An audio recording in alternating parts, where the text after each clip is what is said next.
We're headed back in today where we were on those bucks. Let's see, back on the 7th and the 8th of October. I think it's October 12th, it's a Wednesday. We just had a cold front come in this morning. We got winds out of the north-northwest today. Pretty good clip, 15-20 miles an hour. We're down here in this creek bottom right now. We're sneaking back to those stands that we saw the bucks out of, and the plan is to jerk those stands out of the tree and then try to maybe crawl across that field. As you can see in the footage, that field is pretty tall and those bucks are bedded out in it, but I think I know pretty close to where they're bedded at, and as long as they're not standing up, we ought to be able to sneak pretty close to them. At least that's the hope. We're not going to waste any more time. We're going to get up there and pull these stands down and try to crawl across this field without getting spotted by these bucks.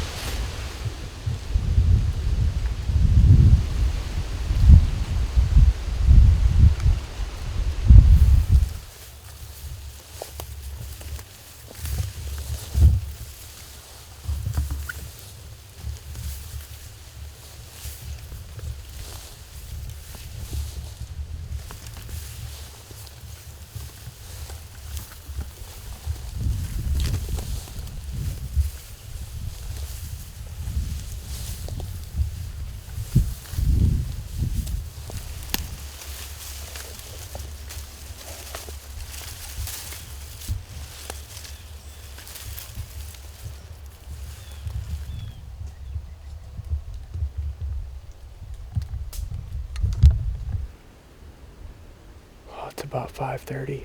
We finally got these tree stands hung. We only had a couple choices for trees, and we sort of just had to make this one work. It's pretty crooked, but we managed to get two in here. I don't think without the high winds that we've got, we'd be able to do it. As you can see here over my shoulder, there's that willow tree down there about 100 yards away.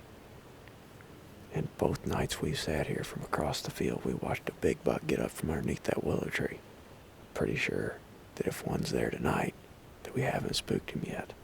I've been staring at that thing the whole time I was putting this stand up, and I never saw one rise out of there.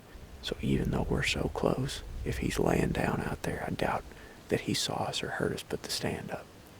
Gonna start glassing this field and hope a big buck shows up before dark.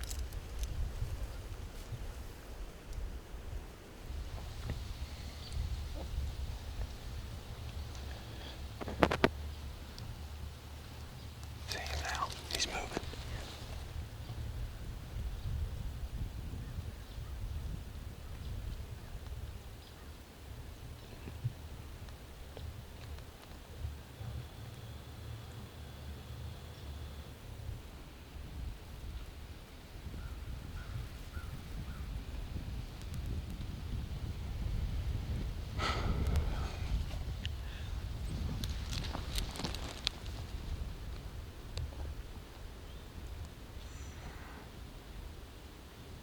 See the 10. Yeah, man, I'd be taking to shoot either one of them.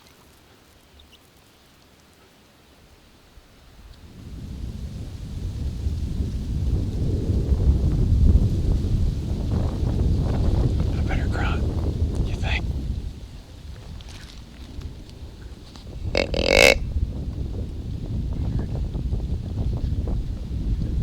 Did he pinpoint it though? The 10 stopped though.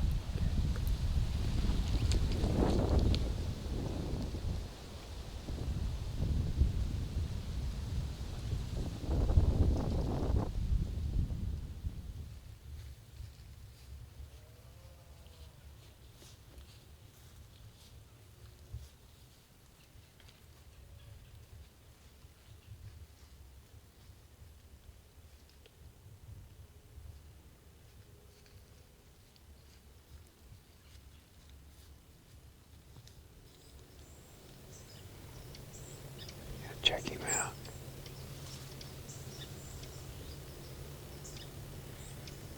Got him.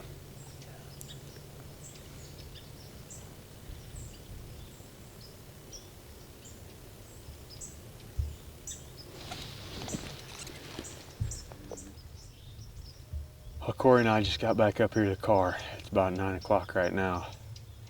And as you can see, we had a pretty eventful sit.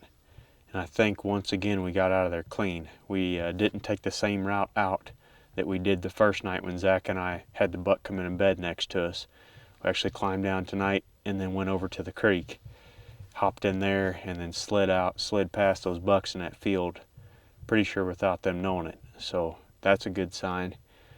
And it's really interesting watching these bucks. Everything that Dan was telling us is proven to be true. I mean, these mature bucks in October, they find them a spot like that where they feel secure, you know, a primary bedding area, and they stick real tight to it. It's public land around here. I mean, a lot of it gets pressured. Obviously, there's also some private land that's getting pressure to the west of them. Those bucks have found them a little spot down in there where they never encounter any human scent. And that's definitely where they're living at. We saw 2 of them tonight, and they got up right off the end of that willow. I just got done doing an interview about it when we got up in the tree, that willow tree out there, right off of the end of that thing in that grass is where they've been bedded every time. And once again tonight, both of those bucks stood up in there. One of them was, I think, a 6x6 with common base points on either side. That's the big deer that came in and bedded next to Zach and I the first night. And the other one is an old, mature, dark antlered 10-pointer. And I've seen him all 3 nights we've set that field. I just thought we were close enough tonight. We had one buck do just perfect and walk right down the trail and right past the stand at 10 yards. I just wish one of those mature bucks would have done it, but, you know, luck wasn't on our side. However, they are bedded in one small area. I mean, it's a 20 by 20 yard square out there that there's been a mature buck bedded in every single time. These buck bedding areas have sure been the ticket so far, and I'm not going to give up on that spot yet. We got out of there, and I don't think we spooked them, so look for us to be back in there in the next couple days, doing another hanging hunt in there, trying to make a play on these bucks.